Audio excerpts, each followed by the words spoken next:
What's up, everyone? I'm Mike. I'm Lance. And welcome to our very first episode of Physical Damage, where we take a break from the digital games and focus a little on the physical. So today we're actually going to look at Dice Masters from WizKids. So thank you to WizKids who supplied us the starter pack, the mat, and 2 booster packs. Those booster packs. So you know what Dice Masters is, right? I do. But you don't know. You don't really. You're not familiar with Yu-Gi-Oh. All right, so I know Yu-Gi-Oh is based off of an anime, which is based off of a manga and not a hentai. That's correct. Though there probably is hentai of it somewhere out there. That Rule 34. Dice Masters is kind of a dice building game. I know that sounds kind of weird because dice building, what does that mean? Yeah. It's kind of an offshoot of a deck building game. So, for example, you've played Ascension, correct? Oh yeah, I've played. There's Ascension. There's Star Realms. There's tons. There's actually a DC Comics one. There's a Marvel one. Yeah.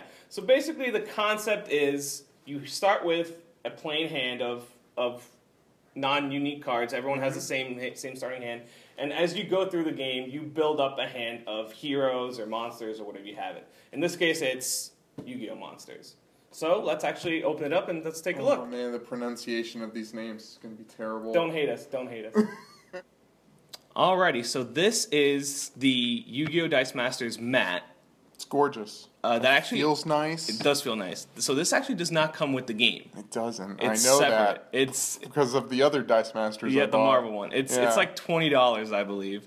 But it is really nice. The problem, so nice. I think the main problem I have, I mean, it's not really a problem with the game per se, but this is a one-player only mat. So if me and you wanted to play together, you'd need 2 of these. Or you taunt me with your nice mat and I'm just playing on the table. And the reason why I think it's pretty necessary to have this mat, or at least find something like this, is to have, because this kind of shows you where the dice start, where they go afterwards, where you put them, once you've used them.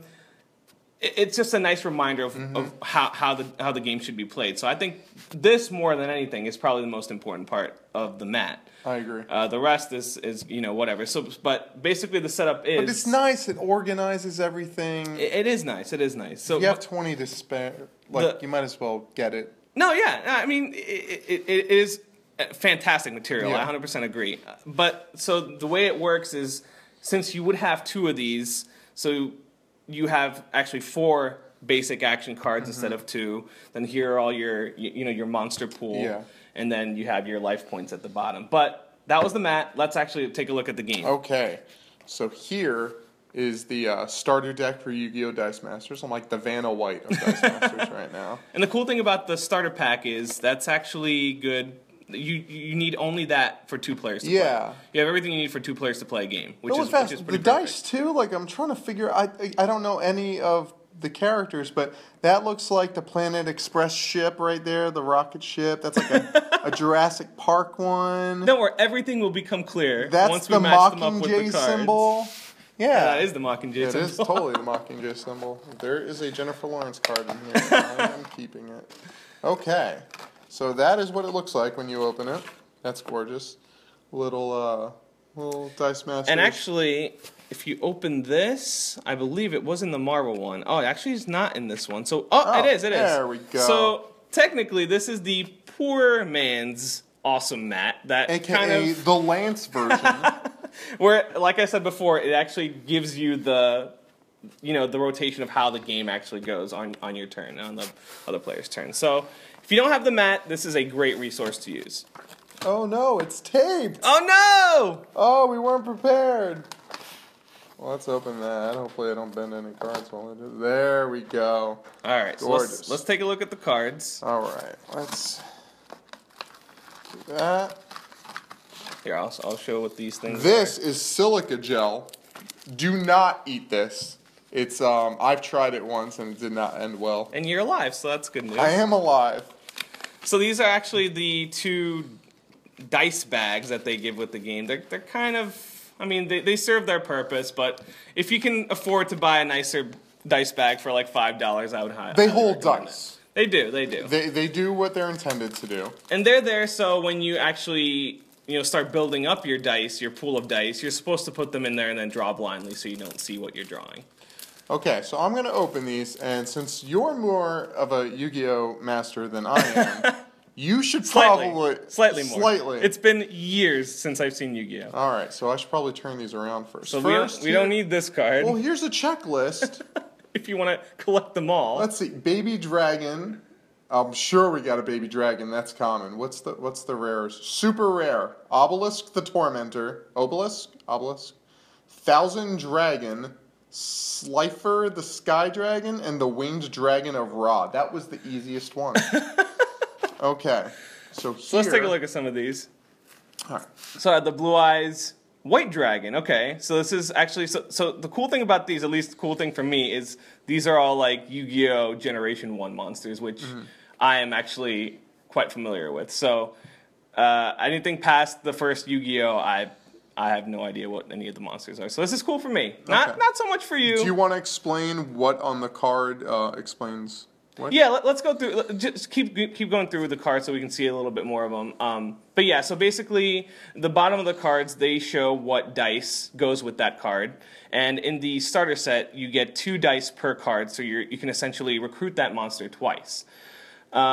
This up here is the cost of the monster, so you need to roll at least 1 of these elements as well as 3 other additional elements, or the same, in order to recruit that dice.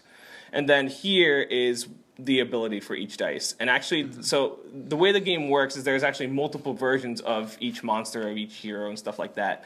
And what that means is you can pick and choose which one you want in your field depending on their ability. So for example, there could be one Dark Magician that has this ability and another Dark Magician that could maybe cost less, that has a slightly worse ability, but he's easier to recruit in your party.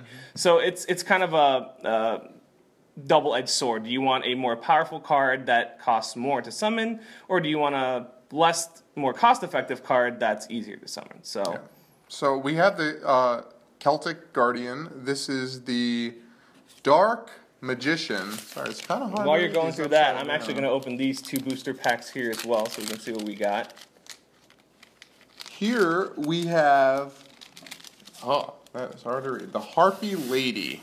All right, so here we have, Baby Dragon, look at that. And I was hoping we'd get a Baby Dragon, although that is there a... and the Millennium Puzzle, all right. It's an uncommon version. So, just so you know, the borders, green is uncommon, yellow is rare, red is super rare. Oh, so the border's right here, yeah. Yeah, like right down there. So this is the Kuriboh. Kuriboh, yeah. Kuriboh, alright, that wasn't too bad. Here we have Lajin, the mystical genie of the Lamp. Mamp? Did I say Mamp? Oh, that's Lamp. Blackluster Soldier and Doom Caliber Knight. So, no super rare monsters in my boosters, but, you know, you win some, you lose some. Red Eyes Bee Dragon. Time Wizard. He's a clock, so I guess that makes sense. Here, and I'll go through these dice a little bit to show what they look like. Change of Heart is a basic action card. Oh yeah, so these are actually so these are like the magic spells of the game basically. This is where they go here, and you can buy those with resources as well. Crush Card Virus. Horn of the Unicorn. Mirror Force. Mirror Wall. There's lots of mirrors. Monster Reborn. All right, and then we have right here this is what the dice look like. So each one has a little representation of kind of what the monster looks like, along with the symbols of the various elements that you need to roll. And they actually, I'd say the dice are actually more of the stars of the game than the actual cards, because this is what you use mostly for the game. Yeah. And then, aside from these monster dice, this is kind of what we were talking about when you start the game off. You start with these very basic dice that all they have on them is the various elements, as well as pawns or sidekicks. So that's what you'll be rolling from. So this is what this is basically your starting hand, and then as you roll, you recruit these guys into your pool, put them in the dice bag, and then on subsequent turns, hope to recruit them in your party, roll, and then do damage to the opponent. And that's basically the gist of it. Gist of the game, yeah. Look at all the We had a dice. Mystic Box. Let's go through this a little quicker. Spellbinding Circle. There are a lot of cards in this starter. So much magic. Swords of Revealing Light. These are so much easier to pronounce than the whoa. Waboku? You spoke too soon. I should have waited. Yeah, and then these are just for the basic action cards. You put them underneath, basically. Yeah. So that's what you get in the box, basically. All these cards, as well as all these dice. There's a lot of dice. Let's get a little roll. I love rolling dice. The sound, gorgeous. Awesome. So let's actually set it up so we can see what it kind of looks like. All right. So this is what it would sort of look like if you had a crazy intense match of Yu-Gi-Oh going on. Because normally, I would say one player has 4 monsters and the other player has 4 monsters. Here, one player would have 8 monsters to choose from. That's a lot of monsters. That is a lot. So that I think it's a little overwhelming. Little bit. So this think of this set up as an intense full game of Yu-Gi-Oh Dice Masters.